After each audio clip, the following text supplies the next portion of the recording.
Ragam komentar anggota DPR soal tunjangan rumah Rp50 juta per bulan. Pernyataannya buat kesal rakyat. Anggota DPR periode 2024 sampai 2029 mendapat tambahan tunjangan rumah sebesar Rp50 juta per bulan sebagai pengganti rumah jabatan. Walaupun mendapat kritik pedas dari sejumlah pihak dan masyarakat, tapi tanggapan anggota DPR terkesan santai dan mewajarkannya. Seperti pernyataan Wakil Ketua DPR Adis Kadiri yang mengatakan besaran tunjangan itu sangat masuk akal. Politisi Golkar tersebut mengasumsikan biaya kos Rp3 juta per hari dengan melihat harga sewa kos yang paling murah di daerah Senayan. Jika Rp3 juta per hari dikalikan 26 hari masuk sebulan, maka hasilnya Rp78 juta. Jadi besaran tunjangan rumah Rp50 juta per bulan dinilai wajar. Wakil Ketua Komisi 3 DPR RI Ahmad Sahroni juga buka suara. Ia mengatakan ada orang yang tidak senang dengan kabar besaran tunjangan rumah tersebut.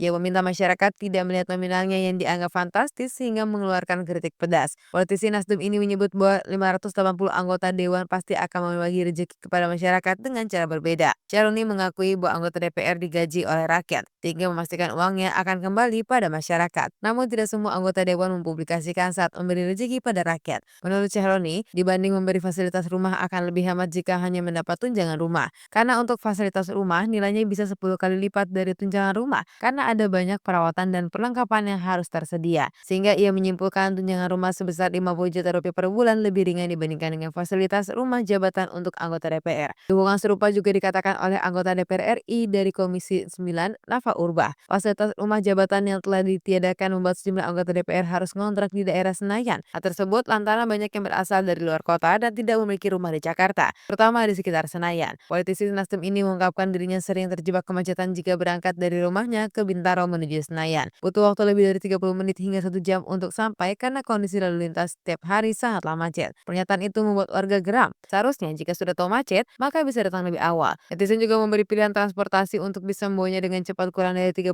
menit untuk sampai ke Senayan. Jika ia naik KRL komuter lain, dari Bintaro ke Senayan hanya butuh waktu sekitar 16 menit karena bebas dari kemacetan. Pernyataan mantan artis sinetron ini juga membuat akun media sosial pribadinya dibanjiri komentar netizen. Nafa bahkan harus mengunci kolom komentar di akun pribadinya karena serangan dari netizen terus melonjak.